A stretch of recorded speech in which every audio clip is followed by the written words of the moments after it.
आला सिंध सैयद मुराद अली शाह का कहना है कि पुलिस अपनी खामियों पर भी तवज्जो दे।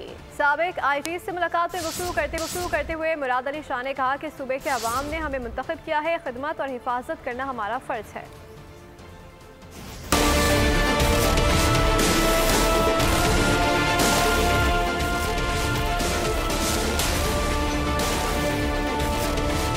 पुलिस इस्लाहात पर वज़ीर आला सिंध की साबिक आईजी से गुफ्तगू। कहा, हुकूमत ने पुलिस को बजट, जदीद आलात और तरबियत देकर मुस्तहकम किया। अब पुलिस भी अपना एहतसाब करे।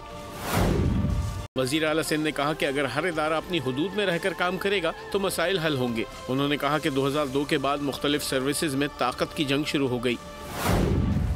तमाम सर्विसेज को मिलकर काम करना होगा। फॉरेंसिक लैब कायम करने के लिए काम जारी है। साबिक आईजीज ने वज़ीर आला को तजवीज़ दी, तफ्तीश कांस्टेबल सतह पर शुरू होनी चाहिए। सिंध पुलिस में रिसोर्स मैनेजमेंट सिस्टम मुतारिफ कराने की तजवीज़ भी दी गई।